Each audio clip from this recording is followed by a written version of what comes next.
అందరికీ నమస్కారం. అరుణాచలంలో అగ్నిలింగం ఉంటుంది అంటారు కదా.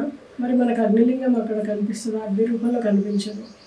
మరి అరుణాచలంలో అగ్నిలింగానికి మనం దగ్గరగా ఉంటే ఏం జరుగుతుంది ఈ వీడియోలో తెలుసుకుందాం. కంచిలో పృథ్వీలింగం, జంబుకేశ్వరంలో జంబులింగం, అరుణాచలంలో అగ్నిలింగం, అలాగే చిదంబరంలో ఆకాశలింగం, శ్రీకాళహస్తిలో వాయులింగం, కోణార్కులో సూర్యలింగం, సీతగుండంలో చంద్రలింగం, అలాగే కాఠ్మండూలో యాజమానలింగం. ఇలా మనకి 8 అర్ధమూర్తులు ఉన్నారని, ఈ 8 కూడా ఈశ్వరులే అని మనకు అంటూ ఉంటారు.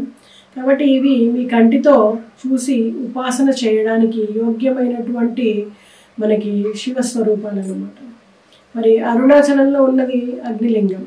అగ్ని దగ్గర అగ్ని ఉండాలి, కానీ అరుణాచలంలోని శివలింగం దగ్గరికి వెళ్ళి మనం దర్శనం చేసుకుంటే అక్కడ మనకు అగ్ని కనిపించదు. అటువంటి అప్పుడు దాన్ని మరి అగ్నిలింగము అని ఎందుకు పిలుస్తాము అనే సందేహం కలగవచ్చు మనకి. అక్కడ రాశీభూతమైనటువంటి జ్ఞానాగ్ని ఉంది. అందుకే స్కాంద పురాణము ఏమంటుందంటే, జీవకోటి యాత్రలో ఒక చోట అడ్డంగా ఒక గీత పెట్టబడుతుంది. ఆ గీతకు ముందుది అరుణాచల ప్రవేశానికి ముందు గడిపినటువంటి జీవిత యాత్ర. అసలు జీవి అరుణాచలంలోకి ప్రవేశించింది లేనిది చూస్తారన్నమాట. అరుణాచలంలోకి ఒకసారి మనం ప్రవేశిస్తే ఆ జీవితం ఇంకొకలా ఉంటుంది అంటూ ఉంటారు. కానీ దగ్గరగా అరుణాచలంలోకి వెళ్ళినప్పుడు అరుణాచల ప్రవేశానికి ఈశ్వరానుగ్రహం ఉంటేనే మనం వెళ్ళగలమని, ఒక్కోసారి అంత దగ్గరికి వెళ్ళి కూడా మనం అరుణాచలాన్ని స్వామిని దర్శించలేకపోతామని, అలా మనకి అరుణాచలం యొక్క దర్శనం లభిస్తే పరమ పావనమైనటువంటి ఆ దర్శనం వలన మన జీవనం పునీతమవుతుందని, అంతటి పరమ పావనమైన క్షేత్రం అని మనకి అంటూ ఉంటారు. మరి అంతరాలయంలో ఉన్నటువంటి శివలింగానికి కొంచెం దగ్గరగా కూర్చుంటే మీకు ఉక్కపోసి చెమటలు పట్టేసి ఏదో కొంచెము వెల్తిగా ఒక రకంగా అనిపిస్తుంది, సతమతమైపోతాం అనమాట. మనకి చాలా వేడిగా అనిపిస్తుంది. అది తీవ్రమైనటువంటి అగ్ని అయితే ఆ సెగ మీరు తట్టుకోలేకపోతారు. అందుకని ఈశ్వరుడు తానే అగ్నిహోత్రుణ్ణి అని ఇలా నిరూపించుకుంటూ ఉంటాడు అనమాట. ఇటువంటి పరమ పావనమైన క్షేత్రంలో వెలిసినటువంటి స్వామి ఆ అరుణాచలేశ్వరుడు. మనము ఒకానొకప్పుడు శుక్రుడిని ప్రార్థన చేస్తే ఆయన మనకి ఇచ్చినటువంటి వరములకు 4 మనకి ఇస్తారనమాట. దర్శనాత్, అభ్రదళసి జననాత్, కమలాలే స్మరణాత్, అరుణాచలే ఈశ్వరాం మరణాన్ముక్తి. అంటే స్మరణంను మనకు సంబంధించింది. మీకు అక్కడ అరుణాచల శివుడు అని తలుచుకుంటే చాలు మీ పాపరాశి ధ్వంసం చేసేస్తారు అని, కేవలము స్మరించినంత మాత్రం చేత పాపరాశిని ధ్వంసం చేయగలిగినటువంటి క్షేత్రము ఆ అరుణాచల క్షేత్రము. అక్కడ పరమశివుడు మనకి 3గా కనపడుతూ ఉంటాడు అన్నమాట. ఇలా పురాణాలు చెప్తున్నాయి మనకి. అక్కడ ఒక పెద్ద పర్వతం ఉంది, దాని పేరే అరుణాచలము. ఆ చలము అంటే ఆ కొండ, దానిని ప్రదక్షిణం చేయాలంటే 14 కిలోమీటర్లు నడవాల్సి ఉంటుంది. ఆ కొండ అంతా శివుడే, అక్కడ కొండే శివుడు. మరి కొండ కింద ఉన్నటువంటి భాగాన్ని మనము అరుణాచల పాదము అని పిలుస్తూ ఉంటాము. అక్కడికి వెళ్ళినటువంటి భక్తులు ఆ కొండకి ప్రదక్షిణ చేస్తూ ఉంటారు అనమాట. అలా చేసి ఎన్ని కోట్ల జన్మ పాపాలని కూడా అక్కడ మనం పటాపంచలు చేసుకుంటామని చెప్పేసి అనుకుంటూ ఉంటారు. గిరి ప్రదక్షిణ అనేది మనము ప్రయత్నపూర్వకంగా చేయాల్సి ఉంటుంది అనమాట. ప్రదక్షిణ ప్రారంభం చేయగానే మనం అక్కడ వినాయకుడి గుడి ఉంటుంది, అక్కడ నమస్కారం చేసి ఆ అరుణాచలుడికి ప్రత్యేకంగా ప్రదక్షిణానికి మనం బయలుదేరుతాం. అలా బయలుదేరినప్పుడు మొట్టమొదట దక్షిణ దిక్కు నుండి మనకి లింగము యమలింగం ఉంటుంది అక్కడ. అయితే దక్షిణ దిక్కుగా ఉన్నటువంటి యమధర్మరాజు అనుగ్రహం చేత మీకు ఆయువు వృద్ధి చెందుతుంది. ప్రదక్షిణ చేసే సమయంలో చుట్టూ ఉన్నటువంటి అన్ని ఆలయాలను దర్శనం చేస్తూ మనం ప్రదక్షిణ చేస్తాము. ఈ యమలింగానికి ఒక ప్రత్యేకత ఉంది. ఎముకలు విరిగిపోయిన వాళ్ళు, ఎముకలు అరిగిపోయిన బాధపడుతున్న వాళ్ళు కూడా అరుణాచలంలో యమలింగం దర్శనం చేసినంత మాత్రాన ఎముకలు చాలా తొందరగా అతుక్కుంటాయి. అది చాలామందికి జరిగింది కూడా, ప్రత్యక్ష నిదర్శనము. అలాగే అక్కడ మనము గం వాయులింగమునకు అటువంటి శక్తి ఉంది అనేసి అందరూ అంటూ ఉంటారు. చాలామంది ప్రత్యక్షంగా అనుభవంలో పొందారన్నమాట. మరి ప్రదక్షిణ చేస్తున్నప్పుడు నైరుతి దిక్కుకు వెళ్ళేటప్పుడు అక్కడ ఆయనకి నైరుతి లింగం అనే ఒక లింగం ఉంటుంది. అది రోడ్డు మీదకి కనపడదు, కొంచెం కాస్త లోపలికి వెళ్తే మనకు అంత తొందరగా కనిపించదు అనమాట. నిలకడ కలిగినటువంటి కొంచెం ముందుకు వెళ్ళి మనము పరమశక్తి అంత క్షేత్రమైనటువంటి ప్రదేశము నైరుతి లింగము అని చెప్తూ ఉంటారు. ఆ నైరుతి లింగం దగ్గర కూర్చొని కాసేపు మీరు ధ్యానం చేసినట్టయితే ఒక శ్లోకము, ఒక పద్యమో లేదా ఒక పాటో ఏదో ఒకటి అక్కడ మీరు కనుక దాన్ని పాడుకోగలిగినట్టయితే ఆ నైరుతి లింగం దగ్గర కొంచెం మీరు గణపతి ముని తపస్సు చేశారు అని చెప్పేసి అంటూ ఉంటారు. కాబట్టి అక్కడ మీరు కొంత సమయాన్ని గడిపి తపస్సు లాంటిది చేసుకోగలిగితే చాలా చక్కటి ఫలితాలు ఉంటాయి.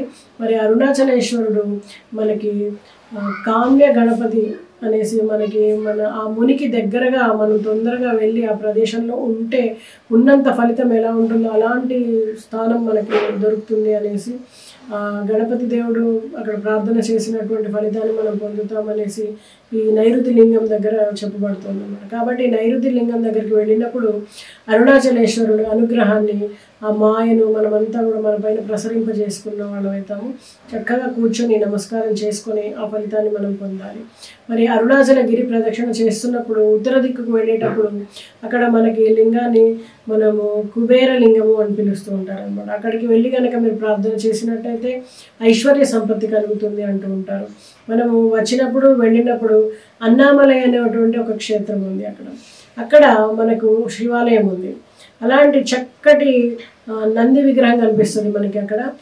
అరుణాచలేశ్వరుడు చేసినటువంటి మనం ప్రదక్షిణ ఏదైతే ఉందో మన ఇహమునే కాకుండా మన పరాన్ని కూడా సుఖంగా మోక్ష మార్గానికి మనల్ని తీసుకువెళ్తుంది. అరుణాచలంలో 3 యోజనముల దూరం కనుక మనము ఏ విధమైనటువంటి దీక్షకు సంబంధించిన నియమాలు లేవు, ఎలా అయినా సరే మీరు అక్కడ ప్రదక్షిణ చేయవచ్చు. అరుణాచల క్షేత్రంలో తూర్పు గోపురంలోనికి మనం అప్పుడు ప్రవేశిస్తాము. ఆ గోపురము శ్రీకృష్ణ దేవాలయం నిర్మాణం చేశారు అక్కడ మనకి. అయితే అరుణాచలంలో మనం అమ్మన్ అని ఒక ఆవిడ ఒక రోజు ఒక సంకల్పం చేసింది అనమాట. అప్పటికి అక్కడ ఎంత పెద్ద గోపురం లేదు.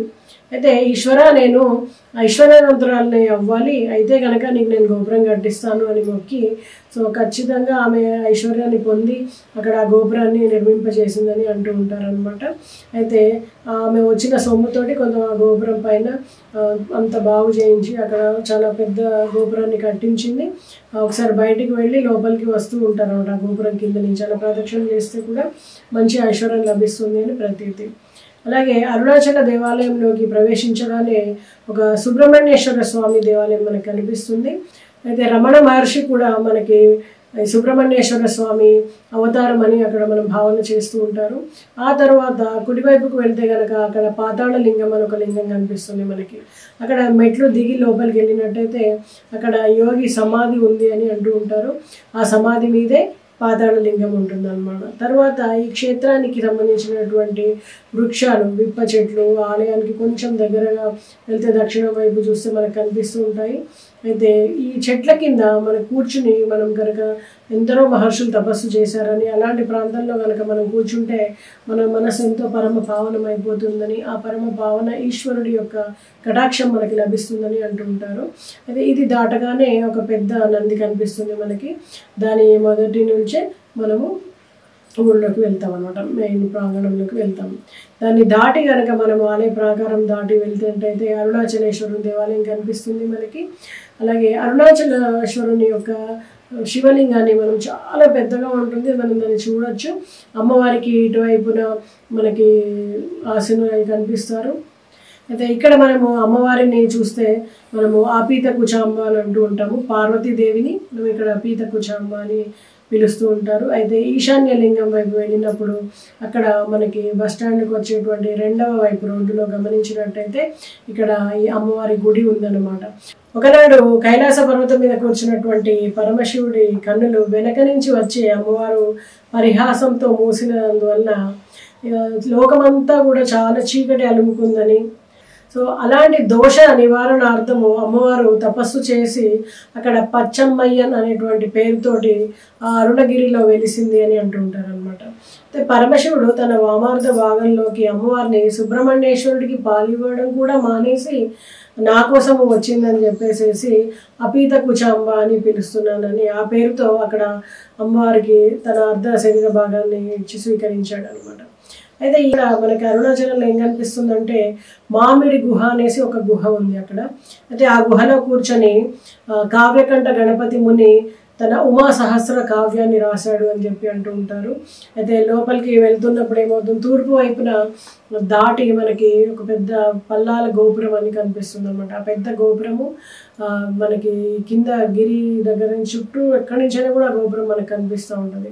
సో అరుణాచల కొండ సామాన్యమైనటువంటి కొండ కాదు. శివుడు స్థల రూపంలో అక్కడ ఉన్నాడు, స్థూల రూపంలో ఉన్నాడు, కొండగా ఉన్నాడు, దేవాలయంలో లింగంగా ఉన్నాడు. అయితే ఆ అరుణాచల గిరి కొండ మీద దక్షిణామూర్తిగా ఇప్పటికీ ఉన్నాడు అని చెప్పి అంటూ ఉంటారు. అయితే అరుణగిరి ప్రదక్షిణ చేసేటప్పుడు శాస్త్రంలో ఒక మర్యాద ఉందన్నమాట. ఎవరైనా సరే ప్రదక్షిణ చేస్తున్న సమయంలో వాళ్ళ కాలికి కానీ వేలికి కానీ దెబ్బ తగిలి లేదా తెగిపడి కానీ రక్తం కనుక వచ్చినట్టయితే అది ఎవ్వరూ ఆపలేరు. సాక్షాత్తు శ్రీ మహాలక్ష్మి వచ్చి తన కంచిపట్టు చీర చింపి కడుతుంది అని చెప్పేసి ఒక ప్రమాణం అన్నమాట. ఇది స్కాంద పురాణంలో ఇలా చెప్పబడింది. కాబట్టి అరుణాచలము చాలా మహిమాన్వితమైనటువంటి క్షేత్రము. అచలము అంటే కదలనిది. కదలనిది ఏముంది? జ్ఞానమే. ఎప్పుడు తనలో తాను రమించేటువంటి పరమేశ్వరుడు అచలుడై అక్కడ ఉన్నాడని.